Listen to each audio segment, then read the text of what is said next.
Vamos a empezar definiendo LINQ. LINQ significa Language Integrated Query y lo que es básicamente es un conjunto de tecnologías que nos permiten dentro del framework .NET hacer consultas a orígenes de datos. Esos orígenes de datos pueden ser diversos, tanto como arreglos, listas en memoria, puede ser un archivo o puede ser una base de datos. La ventaja de tener un lenguaje en el framework es que si nosotros aprendemos a escribir consultas en LINQ, luego esas consultas, ese lenguaje, lo podemos aplicar para acceder a distintos tipos de orígenes de datos.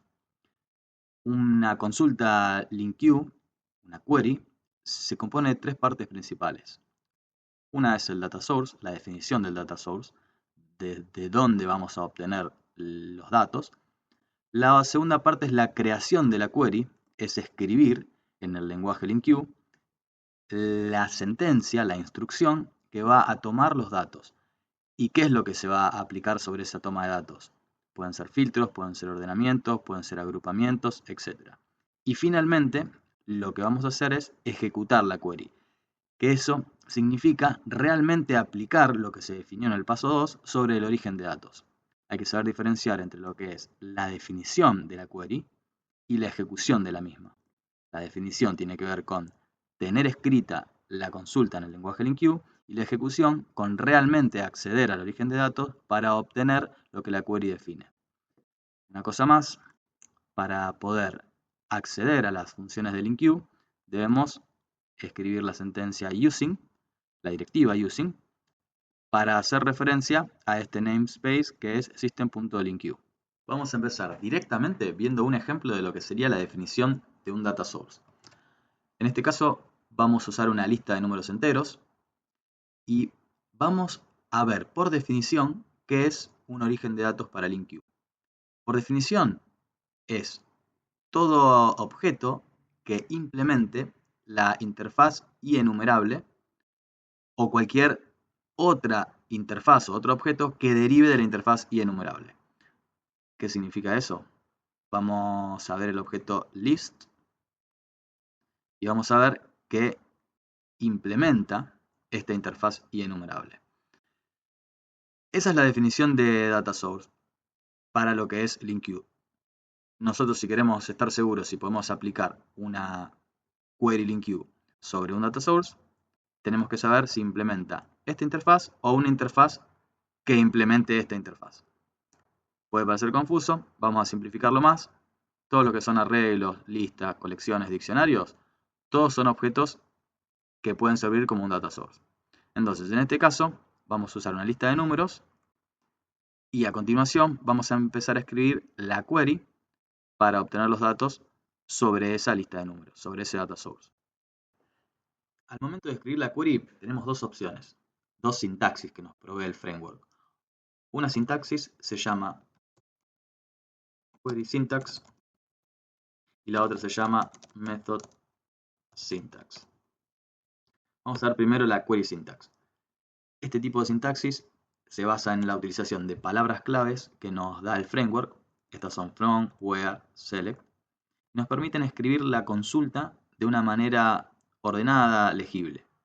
Vamos a analizar un poquito este ejemplo de consulta.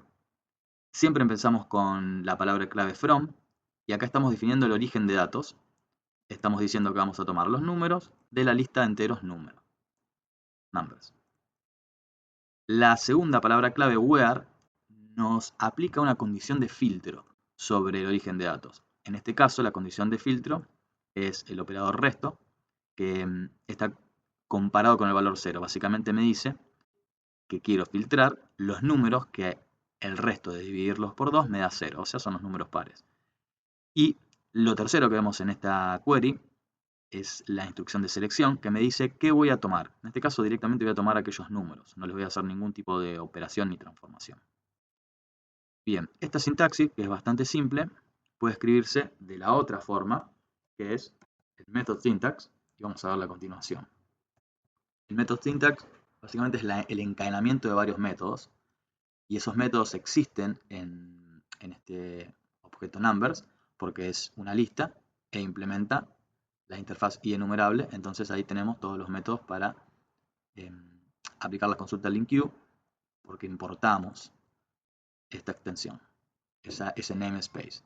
Entonces vamos a hacer lo mismo. Vamos a definir la variable query y vamos a asignarle el valor numbers.where. Acá debemos pasarle como parámetro una función anónima. Una función anónima se define con una expresión lambda. Un ejemplo de expresión lambda es este. Acá vamos a pedir los valores cuyo resto de dividirlo por 2 es igual a 0.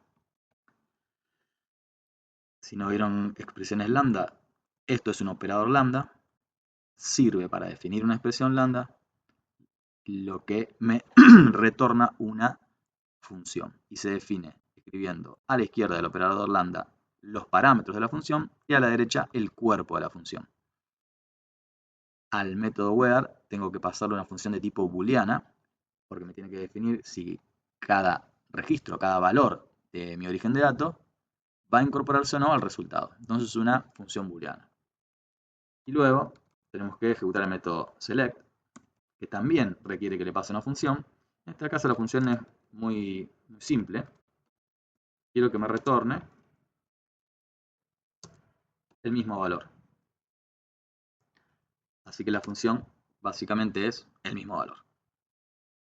Esta instrucción es la misma que esta. Pero hasta ahora lo que hicimos fue definir la query. No ejecutamos nada, no iteramos por los valores aplicando esta condición para retornarlo. Simplemente definimos una query.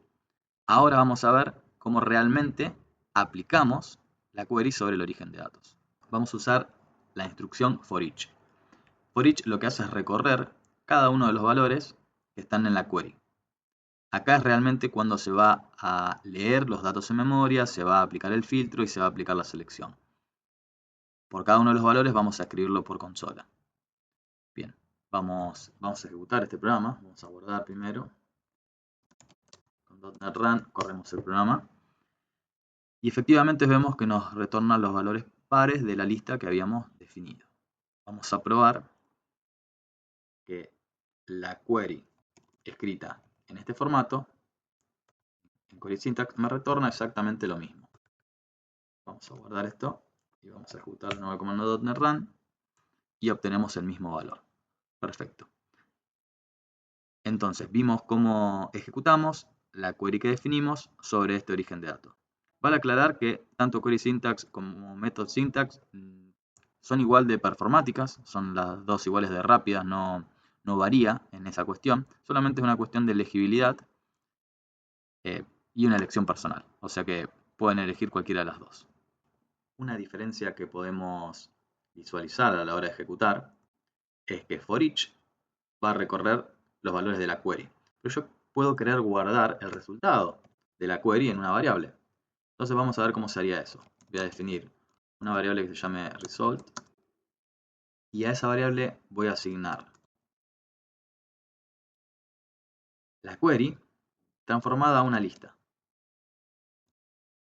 Entonces, ¿qué sucede con esta instrucción? Va a ejecutar la query completa, o sea, va a recorrer cada uno de los valores del origen de datos, va a aplicar el filtro where, me va a seleccionar el número y me lo va a almacenar en esta variable result. Entonces acá ya no tengo que recorrer la query, no hace falta que vuelva a aplicar ese filtro y demás, sino que directamente ya voy a iterar sobre el resultado. Esto es lo mismo, con la diferencia de que toda la evaluación de la query se hace en este renglón y acá lo que voy a hacer es iterar sobre el resultado. Vamos a ver cómo funciona esto, vamos a guardarlo y vamos a ejecutarlo. Bien, obtenemos el mismo valor. Entonces, ¿cuál es la diferencia entre recorrer la query o recorrer una variable que almacena el resultado? Es que en esta simple línea se ejecutó toda la query, acá se está ejecutando paso a paso. Este fue un ejemplo sencillo sobre cómo definir y aplicar una query con operadores de lo más simples. Acá tenemos una lista de todos los operadores que podemos usar para trabajar el origen de datos y obtener un resultado. Fíjense que tenemos el where, tenemos el select, tenemos un montón de otros operadores que nos permiten transformar, filtrar, agrupar. Podemos hacer muchísimas cosas con LINQ. Es un lenguaje muy potente y a medida que van aprendiendo cada uno de los operadores y cómo aplicarlos sobre el origen de datos, van a poder hacer todo tipo de transformación y obtener los resultados que quieran sobre un origen de datos.